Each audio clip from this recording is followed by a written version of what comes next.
नमस्कार दोस्तों, मेरा YouTube चैनल राधा किराना स्टोर में आपका स्वागत है। दोस्तों, मैं आज आपको ये बताऊंगा कि कुछ लोगों को ये लगता है कि हमें किराना बिजनेस में घाटा क्यों होता है।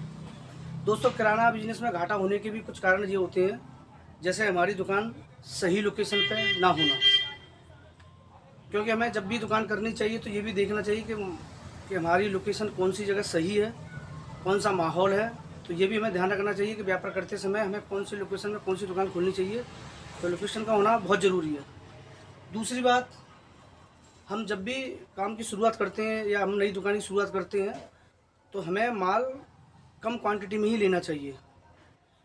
इससे ये है कि एक तो हमारा माल जल्दी सेल हो जाएगा, प्लस हमारा नुकसान से बचेगा और इसमें हमारा कोई घाटा भी नहीं हुआ। क्योंकि हमारी अगर नई दुकान शुरू आता है तो उसमें बहुत दिक्कत होती है कि एक तो ग्राहक अभी नई ग्राहक बनी तो है नहीं, ग्राहक बनाने में थोड़ा टाइम लगता है। क्योंकि आप नई दुकान खोल रहे हो तो दुकान को जमाने में कम से कम 6 महीने और साल भर का भी टाइम लग जाता है। इसलिए आप उतना ही माल लें जितना माल सेल हो रहा है, क्योंकि ज़्यादा माल लेने से बिजनेस में घाटा बहुत होता है। कुछ सामान ऐसे होते हैं कि हमने स्टॉक कर लिया, बिका ही नहीं, 6 महीने हो गए, 7 महीने हो गए, तो उसमें हमें बहुत ही ज़्यादा नुकसान पहुंचता है। जैसे एग्जाम्पल के तौर पे मैं बताऊं, जैसे मैं सपोज दालों से ले लो। दालों में सबसे ज़्यादा ख़राब होने वाली चीज़, सबसे ज़्यादा जो ख़राब जल्दी हो जाती है वो आपकी साबित मसूर की दाल है। जो मलका साबित होती है वो बहुत जल्दी ख़राब हो जाती है। और इसके बाद मैं आपसे और जैसे आपको एक एग्जाम्पल और दूँ मैं, जैसे नमकीन है। नमकीन में आपको समझो सैकड़ों ब्रांड है और बहुत तरीके की ब्रांडें आती हैं। इसलिए आप वही माहौल के हिसाब से नमकीन या बिस्कुट रखें जो आपके यहाँ सेल होते हैं।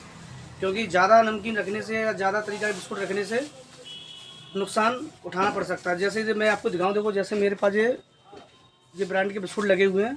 पार्ले एक नॉर्मल है, पार्ले तो हर जगह बिकता है, लेकिन मेरे डिमांड के हिसाब से मैंने ये बिस्कुट बढ़ाए हैं। तो आप देख सकते हो किस तरह से मेरे पास नमकीन बिस्कुट लगे। जिसकी डिमांड है उसी को माल आप रखो।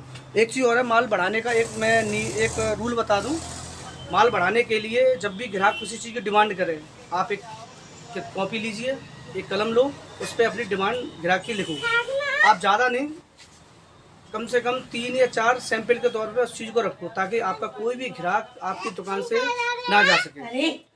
सबसे पहले हमें इस एक चीज़ का और ध्यान रखना पड़ता है, हमें सामान वही रखना है जो सबसे ज़्यादा जेन्युइन बिकता है। कोई भी ले लो, साबुन सहित साबुन है, कोई भी साबुन में भी 3-4 क्वांटिटी ऐसी होती हैं जो सबसे ज़्यादा बिकने वाली होती हैं। कोई भी चीज़ ले लो आप, क्योंकि हमें ज़्यादा फालतू का माल रखने से हमें दिक्कतें बहुत होती हैं। माल रखा रहता है, सालों सालों बीत जाती हैं, एक्सपायर हो जाता है। इसीलिए आप उतना ही सामान रखें जितना आपका बिक रहा हो। जैसे मेरे पास देखो तेल भी है, तेल काफ़ी तरह की हैं। क्यू कार्पिन है, हेयर एंड केयर है, और निहार शांति आंवला है, डाबर आंवला है। जो बिकता है वो सबसे ज़्यादा उसी को मैं रखता हूँ। और उसमें भी एक ये है कि मुझे लगे कि जो 2 हफ्ते या 3 हफ्ते में बिक जाए, उतना ही माल रखना चाहिए जो आपको 2 हफ्ते या 3 हफ्ते में माल आपका बिक सके। क्योंकि इसमें ये है कि आपका एक तो पैसा आपका वेस्ट नहीं होगा, और तीसरा आपका नुकसान नहीं होगा।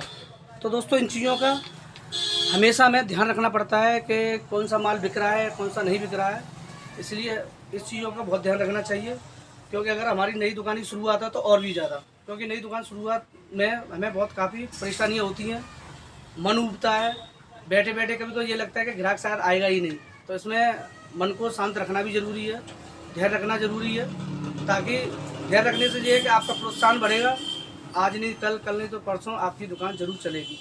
इसलिए और फिर थोड़ा बहुत तो नुकसान झेलना भी पड़ता है।